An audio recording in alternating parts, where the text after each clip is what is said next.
सलार जो होता है वो तो नूर का जीना हराम कर देता है, बार बार उसे कॉल करता है। जैसे ही रुश्मा उसके साथ बुरा बिहेवियर करती है तो वो समझता है कि नूर ही सारी इसकी ज़िम्मेदार है, तो वो नूर को कॉल करता है, उसे बहुत ज़्यादा तंग करता है। जिसकी सारा का सारा पता जुल्फ़ी को भी चल चुका है कि सलार नूर को कॉल करता है और नूर को धमकियाँ भी लगाता है। जुल्फ़ी जो है वो बहुत ज़्यादा गुस्सा होता है।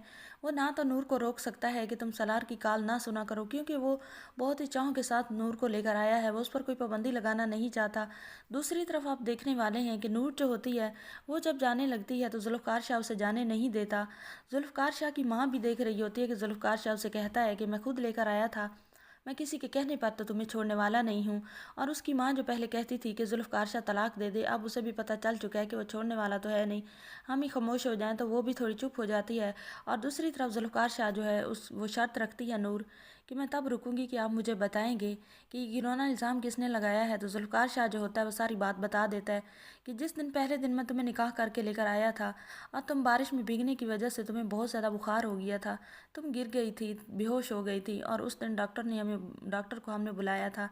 उसने बताया था कि आप बच्चे की माँ बनने वाली हैं। उसने हमें मुबारकबाद दी थी, जिस वजह से मेरे माँ बाप को पता चल गया था, और तभी तो वो आपके साथ अच्छा रवैया नहीं रखते। आप भी मेरे से भी आपको गिला होता था, मैं भी इसी वजह से आपके साथ अच्छा रवैया नहीं रखता था, क्योंकि मुझे दुख था कि आपने मुझे धोखा दिया है। जुल्फ़कार शाह सारी बात जब बताता है तो नूर कहती है कि आप चलें मेरे साथ डॉक्टर के पास, हमने टेस्ट करवाने हैं। किसी ने ये मेरे खिलाफ इतनी बड़ी साजिश, इतना घिनौना इल्ज़ाम लगाया है, तो मैं इसको क्लियर करने के बगैर बिल्कुल भी नहीं रुकूंगी।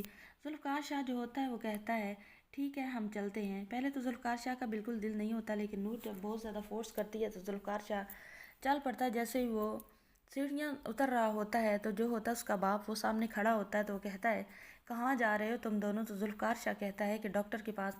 अब तो लाले पड़ जाते हैं जुल्फ़कार शाह के बाप को कि अगर उसका पोल खुल गया तो क्या होगा। वो रोकने की कोशिश करता है लेकिन जुल्फ़कार शाह चला जाता है।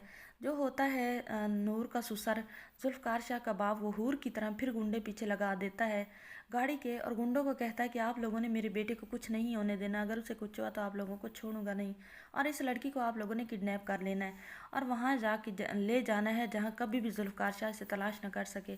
जुल्फ़कार शाह जा रहा होता है नूर को लेकर, तो जो होते हैं गुंडे उसके बाप के वो सामने आ जाते हैं, लेकिन जुल्फ़कार शाह जो है वो वहाँ से बचकर निकल जाता है। दूसरी तरफ आप देखने वाले हैं कि जो होती है अंजुम बेगम, वो भी बहुत ज़्यादा परेशान है कि उसकी भतीजी की मतलब जहाँ उसने निकाह किया था और उसे बहुत ज़्यादा उम्मीद थी कि वहाँ अच्छी जगह बन जाएगी, वहाँ भी नहीं बनी। लेकिन वो जब जाती है वहाँ से होकर वो किसी को बताती नहीं है, क्योंकि वो किसी को क्या बताए, उसका हस्बैंड जो है वो भी उसे ताने देगा और उसका बेटा भी। और साइदा और फराह वो तो बैठी हुई हैं इंतज़ार में कि कब नूर की वहाँ भी घर ख़राब हो और वो वापस आए और वो खुशियाँ मनाए।